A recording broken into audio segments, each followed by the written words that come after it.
जरा कल्पना कीजिए, एक सरकार है जो अरबों रुपए खर्च करके एक नई बेहद उन्नत व्यवस्था बना रही है। लेकिन वो कोई अस्पताल या सड़क नहीं बना रही।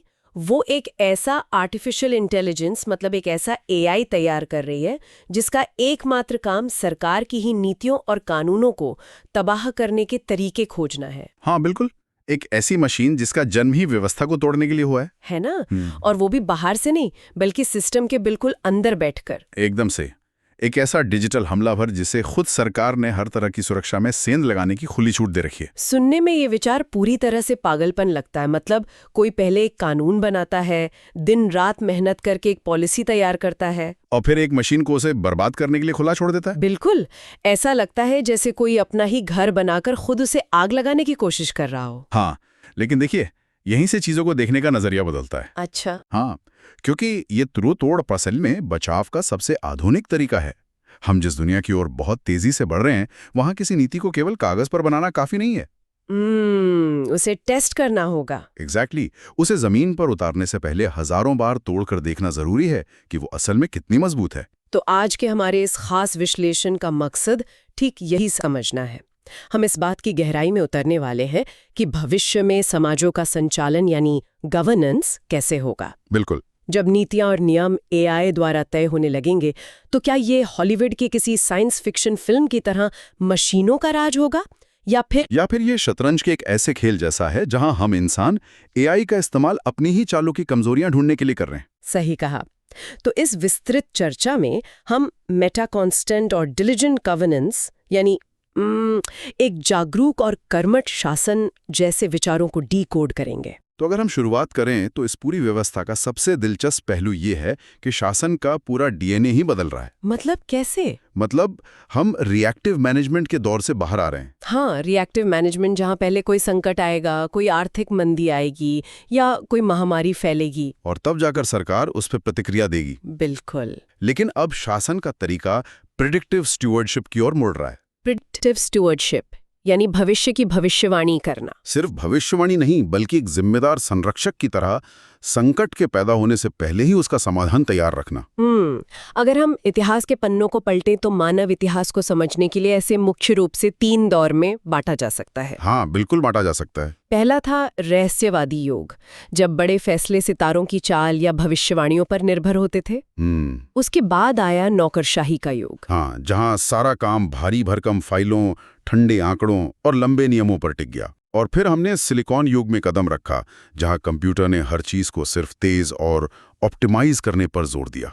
लेकिन अब हम जिस दौर में प्रवेश कर रहे हैं उसे डिलिजेंट प्रेजेंट यानी एक जागरूक वर्तमान कहा जा सकता है। और इस जागरूक वर्तमान का सबसे बड़ा आधार है मेटा कॉन्स्टेंट। Meta constant. हाँ, इसे अगर बहुत ही आसान भाषा में समझें तो ये शासन की एक मानवीय स्थिरता या ह्यूमैनिटी इनवेरिएंट है। मतलब एक ऐसी चीज जो कभी नहीं बदलती। बिल्कुल। तकनीकी दुनिया में कितनी भी उथल-पुथल क्यों ना हो, एआई कितना भी स्मार्ट क्यों ना हो जाए, एक ऐसा नैतिक गुरुत्वाकर्षण होना चाहिए जो यह सुनिश्चित करे कि तकनीक हर हाल में इंसान की भलाई के लिए ही काम करे। वाकई मेटा कॉन्स्टेंट वो अटल सत्य है जो हमें याद दिलाता है कि मशीन इंसान के लिए है, इंसान मशीन के लिए नहीं। तो चलिए इस बात की थोड़ी और परतें खोलते हैं। हाँ बताइए। इस मेटा कांस्टेंट की वजह से ही सरकार की सफलता को मापने का तरीका भी पूरी तरह से बदल रहा है। 20वीं सदी में दुनिया की लगभग हर सरकार का एक ही मुख्य मंत्र था, और वो था ग्रोथ। एग्जैक्टली। लगातार जीडीपी बढ़ाना। अगर जंगल काटकर मॉल बन रहा है तो वो ग्रोथ है। हाँ, लेकिन अब नया लक्ष्य बदल गया है। अब सफलता का पैमाना सिस्टमिक विटैलिटी यानी सिस्टम की जीवंतता है। सही कहा। इसमें यह देखा जाता है कि पर्यावरण कितना स्वस्थ है, नागरिकों का मानसिक स्वास्थ्य कैसा है, और समाज में एक इंसान के लिए आगे बढ़ने के कितने मौके हैं। ये बिल्कुल ऐसा है जैसे कोई डॉक्टर सिर्फ मरीज का बुखार कम करने पर ध्यान न दे रहा हो, बल्कि उस मरीज की पूरी इम्यूनिटी बढ़ाने पर फोकस कर रहा हो। बुखार कम करने की गोली देना तो पुरानी सदी की ग्रोथ हो गई। हाँ, उससे कुछ देर के लिए अच्छा लगेगा। लेकिन सिस्टमिक विटैलिटी का मतलब है मरीज के खान पान, उसकी जीवन शैली और उसकी बीमारियों से लड़ने की असली ताकत को बढ़ाना, ताकि उसे बार बार बुखार आए ही नहीं। इस उदाहरण को अगर हम थोड़ा और गहराई से देखें, तो अगर किसी मरीज को लगातार सिर्फ बुखार उतारने की दवा दी जाती रहे तो एक वक्त ऐसा आएगा जब उसके अंदर कोई बड़ी बीमारी छिप जाएगी। बाप रे, और उसका शरीर अचानक काम करना बंद कर देगा? बिल्कुल। सिस्टमिक विटैलिटी ये सुनिश्चित करती है कि पूरा इकोसिस्टम, चाहे वो हमारी अर्थव्यवस्था हो या हमारा समाज, भीतर से कितना स्वस्थ है। ये तो एक तरह की आध्यात्मिक रसायन विज्ञान या स्पिरिचुअल केमिस्ट्री जैसा लग रहा है। हाँ, जहाँ डेटा वो कच्ची धातु है जो हमें दुनिया भर से मिलती है, और एआई वो तेज भट्टी है जो इस डेटा को प्रोसेस करती है। और कर्मठता या जागरूकता वो निरंतर जलने वाली आंच है जो इस धातु को पिघलाकर एक बेहतरीन शासन व्यवस्था में बदलती है। लेकिन मेरे मन में एक सवाल आ रहा है। हाँ, पूछिए। अगर हम हमेशा सिर्फ विकास दर या ग्रोथ को नहीं माप रहे हैं तो हम अपनी सफलता को मापेंगे कैसे? ये एक बहुत ही वाजिब सवाल है। मतलब क्या ये सिस्टमैटिक विटैलिटी का विचार जमीन पे लागू करने के लिए थोड़ा ज्यादा किताबी या दार्शनिक नहीं लगता? जीडीपी के आंकड़े निकालना आसान है। हाँ, जीडीपी तो नंबर है, लेकिन एक पूरे शहर की सामाजिक गतिशीलता या लोगों के मानसिक स्वास्थ्य को एक नंबर में बदलना तो बहुत मुश्किल है। और यहीं पर पूरी व्यवस्था की सबसे बड़ी परीक्षा होती है। इस विटालिटी को सिर्फ एक दार्शनिक विचार बनने से रोकने के लिए ही सिस्टम को बार बार टेस्ट करना पड़ता है। मतलब ये जांचना पड़ता है कि वो असल में कहाँ टूट सकता है। बिल्कुल। किसी भी व्यवस्था की असली ताकत तब पता नहीं चलती जब सब कुछ सामान्य चल रहा हो। सही बात है। उसकी असली ताकत तब सामने आती है जब उस पर भयानक दबाव डाला जाता है। यहीं से उस विचार का जन्म होता है जिसकी हमने शुरुआत में बात की थी। ओहो, एडवर्सरियल एआई। हाँ, एडवर्सरियल एआई। तो अब कहानी वापस उसी मशीन पर आती है जिसका काम ही तबाही मचाना है। असल में इसे तबाही नहीं बल्कि शासन के लिए एक जरूरी घर्षण या नेसेसरी फ्रिक्शन माना जाता है। एक तरह से ये सिस्टम के अंदर बैठा शैतान का वकील है जो हर अच्छे काम में कमियां निकालता है। बिल्कुल। इसका मुख्य मकसद एक एंटी फ्रेजाइल सिस्टम बनाना है। एंटी फ्रेजाइल मतलब जो टूटने के बजाय और मजबूत हो जाए। हाँ, क्योंकि एंटी फ्रेजाइल होने का मतलब सिर्फ मजबूत होना नहीं है। एक लोहे की छड़ मजबूत होती है लेकिन हथौड़ा मारने पर वो मुड़ जाती है और फिर कभी अपनी पुरानी शक्ल में नहीं लौटती। इसके उलट एंटी फ्रेजाइल होना हमारे शरीर की मांसपेशियों की तरह है। जब कोई इंसान जिम में वजन उठाता है तो मांसपेशियों के फाइबर टूटते हैं, उन पर दबाव पड़ता है, लेकिन जब वो वापस जुड़ते हैं तो पहले से कहीं ज्यादा मजबूत होते हैं। दबाव उन्हें तोड़ता नहीं, बेहतर बनाता है। तो शासन में एडवर्सरियल एआई यही वजन उठाने का काम करता है। एकदम सही। और इसके 3 मुख्य काम हैं। और इसमें से पहला काम है स्ट्रेस टेस्टिंग रियलिटी। हाँ, चलिए इसे एक उदाहरण से समझते हैं। मान लीजिए सरकार एक नई यूनिवर्सल रिसोर्स डिस्ट्रीब्यूशन पॉलिसी ला रही है जिसके तहत हर नागरिक को एक तय डिजिटल भत्ता मिलना है। बिल्कुल। अब आम एआई ये तय करेगा कि पैसे सबसे तेजी से कैसे पहुंचे। लेकिन एडवर्सरियल एआई का काम होगा एक हैकर की तरह सोचना। हाँ, वो लाखों सिमुलेशंस चलाकर ये खोजेगा कि इस पॉलिसी का गलत फायदा कैसे उठाया जा सकता है, सिस्टम को क्रैश कैसे किया जा सकता है या किस लूप होल से पैसे चुराए जा सकते हैं। और जब एडवर्सरियल एआई ये लूप होल ढूंढ लेगा तो सरकार उस पॉलिसी को जमीन पर लागू करने से पहले ही उस कमी को सुधार लेगी। अरे वाह, ये तो ठीक वैसा ही हुआ जैसे हम वैक्सीन का इस्तेमाल करते हैं। वैक्सीन कैसे? मतलब हम शरीर में एक मरा हुआ या कमजोर वायरस डालते हैं ताकि हमारे शरीर का इम्यूनिटी सिस्टम उसे पहचान ले और उससे लड़ना सीख जाए। बहुत ही शानदार उदाहरण है ये। जब असल दुनिया का असली और खतरनाक वायरस शरीर पर हमला करता है तो हमारा सिस्टम पहले से तैयार होता है। बिल्कुल। तो एडवर्सरियल एआई वो डेड वायरस है जिसे हम जानबूझकर अपने पॉलिसी सिस्टम में इंजेक्ट कर रहे हैं। और इस वैक्सीन का दूसरा सबसे जरूरी काम क्या है? वो है सिमुलेटिंग डिसेंट, यानी विरोध का सिमुलेशन करना। विरोध का सिमुलेशन मतलब जानबूझकर विरोध करना। हाँ, अक्सर सरकारें या नीतियां बहुमत को ध्यान में रखकर बनाई जाती हैं जो ज्यादातर लोगों के लिए फायदेमंद होती हैं। लेकिन इस प्रक्रिया में हाशिए पर पड़े लोग, अल्पसंख्यक समूह या कमजोर वर्ग की आवाज दब जाती है। इसे बहुमत की तानाशाही या टिरनी ऑफ द मीन कहा जाता है। एडवर्सरियल एआई उन कमजोर वर्गों के नजरिए से सोचता है। अच्छा। हाँ, वो उन नीतियों का विरोध करता है ये देखने के लिए कि कहीं कोई पॉलिसी किसी छोटे समूह के लिए विनाशकारी तो साबित नहीं हो रही है। ये तो बहुत ही संवेदनशील तरीका है। और इसका तीसरा काम? इसका तीसरा काम है सिंथेसाइज्ड कॉन्फ्लिक्ट या जानबूझकर वैचारिक टकराव पैदा करना, ताकि एल्गोरिदमिक ग्रुप थिंक को रोका जा सके। बिल्कुल। ऐसा अक्सर होता है कि जब एक ही तरह के डेटा पर काम करने वाले कई एआई मॉडल हों तो वे सब एक ही दिशा में सोचने लगते हैं। अगर सारे एल्गोरिदम्स एक ही बात से सहमत हो जाएं, तो कोई नया या अलग नजरिया सामने ही नहीं आएगा। इसलिए एक ऐसा एआई होना जरूरी है जिसका काम ही अलग राय रखना हो। तो जब कोई नई योजना बनती है तो ये पूरा चक्र काम करता है। हाँ, पहला कदम होता है जहां एआई सबसे कुशल और बढ़िया रास्ता सुझाता है। दूसरा कदम होता है जहां एडवर्सेरियल एआई उस रास्ते की हर कमजोरी को सामने लाता है और उसे बर्बाद करने की कोशिश करता है। और तीसरा कदम होता है जहां इंसान और मशीन मिलकर एक ऐसा नया रास्ता बनाते हैं जो उन कमजोरियों से मुक्त हो। बिना इस जरूरी घर्षण के कोई भी शासन व्यवस्था अंधी होकर गलत फैसले ले सकती है। बिल्कुल। लेकिन देखिए, ये सब सुनने में बहुत सुरक्षित और एंटी फ्रेजाइल लगता है, लेकिन क्या इसमें कोई बड़ा खतरा नहीं है? कैसा खतरा? सोचिए, अगर ये एडवर्सेरियल एआई सच में किसी बहुत बड़े सरकारी नेटवर्क या रक्षा नीति का कोई ऐसा खतरनाक लूपहोल ढूंढ ले जो किसी इंसान के दिमाग में कभी नहीं आता, और किसी तकनीकी गड़बड़ी से वो जानकारी लीक हो जाए या गलत हाथों में पड़ जाए, तो क्या होगा? ये बहुत बड़ा रिस्क है। क्या हम सिस्टम को बचाने के नाम पर अनजाने में तबाही का एक ऐसा ब्लूप्रिंट नहीं बना रहे हैं जो हम पर ही भारी पड़ सकता है? ये डर बहुत स्वाभाविक है, लेकिन बिना टेस्ट की गई कमजोर नीति को करोड़ों लोगों पर लागू करना इससे भी बड़ा खतरा है। ये भी है। हालांकि एडवर्सेरियल एआई के साथ एक और भी गहरी समस्या है। वो क्या? एआई केवल उसी आधार पर लूपहोल ढूंढ सकता है या सिमुलेशन कर सकता है जो डेटा उसे दिया जाता है। यानी अगर डेटा ही गलत हो। बिल्कुल। अगर वो डेटा ही खराब हो या उसमें भ्रामक जानकारी भरी हो, जिसे तकनीकी भाषा में डेटा पॉइजनिंग कहते हैं, तो एडवर्सेरियल एआई के नतीजे भी पूरी तरह गलत होंगे। एकदम सही। इसलिए आज की व्यवस्था के लिए सबसे बड़ी चुनौती यह नहीं है कि एआई क्या खोज रहा है, बल्कि यह है कि सच्चाई क्या है और भ्रम क्या है। और यहीं पर आकर बात सबसे ज्यादा दिलचस्प हो जाती है। हाँ। सिग्नल और नॉइज के बीच का फर्क समझना। आसान भाषा में कहें तो सच्चाई और शोर के बीच का अंतर। आज की दुनिया डेटा के भंवर में फंसी हुई है। बिल्कुल। हर सेकंड करोड़ों पोस्ट, वीडियो और कमेंट्स जनरेट हो रहे हैं। इस भंवर में नॉइज या शोर क्या है? ये वो सब कुछ है जो हमारा ध्यान खींचता है, लेकिन जिसका कोई असल मतलब नहीं होता।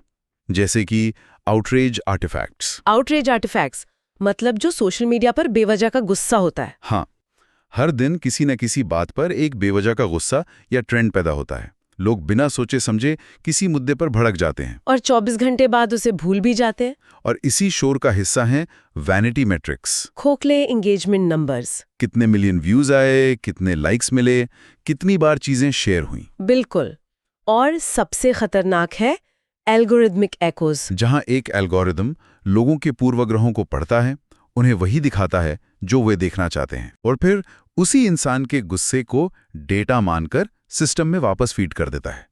ये एक ऐसा लूप है जो शोर को और भी तेज कर देता है। बाप रे! तो इस भारी शोर के बीच सिग्नल को पहचानना ही सुशासन है। बिल्कुल। सिग्नल वो सच्चाई है जो इस शोर के नीचे दबी होती है। इसे पहचानने के कुछ बहुत ही खास तरीके हैं। जैसे कि पहला है कोहेरेंस मैट्रिक्स। इसमें हम ये नहीं देखते कि कितने लोग बात कर रहे हैं, बल्कि ये देखते हैं कि चर्चा की क्वालिटी क्या है। क्या उसमें कोई तर्क है या सिर्फ शोर है? सही कहा। दूसरा है रिसोर्स एंट्रोपी। यह सोशल मीडिया के लाइक्स नहीं, बल्कि जमीन की असलियत है।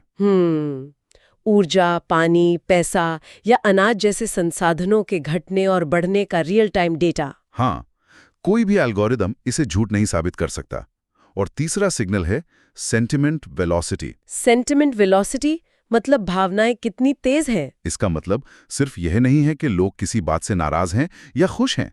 इसका मतलब है कि उनकी भावनाएं कितनी तेजी से बदल रही हैं। उदाहरण के लिए, मान लीजिए किसी शहर में एक नई टैक्स पॉलिसी लागू होती है। अगर हफ्तों तक थोड़ी बहुत नाराजगी रहती है तो वो एक सामान्य बात है। लेकिन अगर 24 घंटे के अंदर लाखों लोग अचानक और एक ही पैटर्न में तीव्र विरोध करने लगें, तो वो जो तेजी या वेलोसिटी है, वो एक बड़ा सिग्नल है। ये बताता है कि या तो सिस्टम में कोई बहुत बड़ी दरार आ गई है या फिर ये एक योजनाबद्ध तरीका है शोर मचाने का। बिल्कुल। इन दोनों के बीच के फर्क को समझने के लिए हमारे दिमाग की न्यूरोबायोलॉजी का एक बहुत ही सटीक उदाहरण है। अच्छा, कौन सा हिस्सा? हमारे दिमाग के अंदर थैलेमस नाम का एक हिस्सा होता है। आप सोचिए कि आप किसी बहुत भीड़-भाड़ वाली शोरगुल से भरी सड़क पर चल रहे हैं, जहाँ सैकड़ों गाड़ियां हॉर्न बजा रही हैं, लोग चिल्ला रहे हैं, दुकानों से संगीत बज रहा है। बिल्कुल। अगर आपका दिमाग हर एक आवाज को बराबर अहमियत दे तो आप पागल हो जाएंगे। हाँ, दिमाग फट जाएगा। लेकिन थैलेमस एक फिल्टर का काम करता है। वो सारे बेकार शोर को दबा देता है। ताकि जब आपका दोस्त आपको पीछे से आवाज लगाए तो आप तुरंत सुन सकें। एग्जैक्टली। शासन के मामले में जो मेटा कांस्टेंट है वो उसी थैलेमस का काम करता है। तो इसका सीधा सा मतलब ये हुआ कि जो नॉइज या शोर है वो फास्ट फूड की तरह है। Fast food. हाँ, फास्ट फूड तुरंत आपका ध्यान खींचता है, वो मसालेदार होता है और आपको कुछ पल के लिए अच्छा महसूस कराता है। जैसे सोशल मीडिया का कोई विवादित ट्रेंड। बिल्कुल। लेकिन जो सिग्नल है वो असली पोषण है, जो भले ही मसालेदार न हो लेकिन वो लंबे समय तक शरीर को जिंदा रखता है। या इस मामले में शासन के सिस्टम को जिंदा रखता है। बहुत ही बढ़िया कहा आपने। असली सच्चाई वही है जो एडवर्सेरियल एआई के हर हमले और सोशल मीडिया के हर शोर के बाद भी टिकी रहती है। देखिए, जब सरकारें शोर पर ध्यान देती हैं तो वे रिएक्टिव हो जाती हैं। हमारा दिमाग जब डर या शोर से भर जाता है तो अमिगडाला सक्रिय होता है और हम घबराहट में तुरंत प्रतिक्रिया देते हैं। और ऐसे फैसले अक्सर गलत होते हैं। हाँ, लेकिन जब हम सिग्नल पर फोकस करते हैं तो हमारे दिमाग का प्रीफ्रंटल कॉर्टेक्स काम करता है, जो शांत, दूरदर्शी और संतुलित फैसले लेने में मदद करता है। लेकिन जमीनी हकीकत तो ये है कि आज पूरी दुनिया, पूरी राजनीति वैनिटी मैट्रिक्स पर चल रही है। ये तो है। नेताओं को चुनाव जीतने हैं और चुनाव काफी हद तक पब्लिक परसेप्शन और इन चमकते हुए शोर पर निर्भर करते हैं। बिल्कुल। ऐसे माहौल में कोई भी सरकार इन लाखों लाइक्स और ट्रेंड्स को नजरअंदाज करके सिर्फ सिग्नल पर फोकस करने की हिम्मत कैसे जुटा सकती है? ये आज के शासन की सबसे बड़ी चुनौती है और इसी के समाधान को डिलिजेंस या कर्मठता कहा गया है। ये वो इच्छा शक्ति है जो ये मानकर चलती है कि शोर के आधार पर लिए गए फैसले शायद कल के न्यूज़ चैनल पर अच्छे लगें, लेकिन वे अगले 10 सालों में सिस्टम को खोखला कर देंगे। सही बात है। इसके पीछे एक सीधा सा नियम है। आप अपने शासन में उतनी ही ज्यादा तकनीक और डेटा ला सकते हैं जितनी आपके पास उसकी निगरानी करने और सिग्नल को पहचानने की कर्मठता हो। लेकिन यहाँ एक और पेच है। क्या? सिग्नल को सही ढंग से पहचान लेने के बाद भी इंसान उस पर काम करते हुए कई मनोवैज्ञानिक जालों या प्लानिंग ट्रैप्स में फंस सकता है। हाँ, और इन खतरनाक गड्ढों या ब्लैक होल से बचना पूरी व्यवस्था के लिए बहुत जरूरी है। तो चलिए इसे एक कहानी की मदद से समझते हैं। मान लीजिए एक शहर का पूरा प्रबंधन एक एआई कर रहा है। एक स्मार्ट सिटी। पहला जाल जिसमें वो शहर फंस सकता है वो है the Oracle trap. Oracle trap. हाँ, ये वो स्थिति है जहां शहर के प्रशासक एआई को एक भगवान या पैगंबर मान लेते हैं। बिल्कुल। उनका मानना होता है कि एआई का डेटा कभी गलत नहीं हो सकता। अगर मशीन ने कह दिया कि ये मोहल्ला तोड़कर सड़क बनानी चाहिए तो वे बिना सोचे उसे तोड़ देते हैं। इंसान सिर्फ उस मशीन के आदेशों का पालन करने वाला एक गुलाम बनकर रह जाता है। और उसी से जुड़ा हुआ दूसरा गड्ढा है black box trap. Black box trap क्या है? मान लीजिए एआई ने ट्रैफिक सुधारने के लिए एक ऐसा जटिल प्लान बना दिया जिसे शहर का कोई भी इंजीनियर या आम नागरिक समझ ही नहीं पा रहा है। मतलब एआई बस ये बता रहा है कि ये काम करेगा, लेकिन कैसे करेगा ये एक रहस्य है। बिल्कुल। अगर नीतियां इतनी जटिल हो जाएं कि उन्हें आम इंसान की भाषा में समझाया न जा सके तो वो सिस्टम कभी टिकाऊ नहीं हो सकता। इसके लिए रिकर्सिव ट्रांसपेरेंसी यानी निरंतर और आसान पारदर्शिता का होना बहुत जरूरी है। और तीसरा ट्रैप जो हमारी रोजमर्रा की जिंदगी से सीधा जुड़ता है वो है टेक्नोलॉजिकल सॉल्यूशनिज्म। ये तो वो अंधविश्वास है ना कि इंसान की हर सामाजिक या भावनात्मक समस्या का हल किसी न किसी कंप्यूटर एल्गोरिदम में छिपा है। बिल्कुल वही। मान लीजिए उसी स्मार्ट सिटी के एआई ने शहर के ट्रैफिक को एकदम परफेक्ट बनाने का लक्ष्य रखा।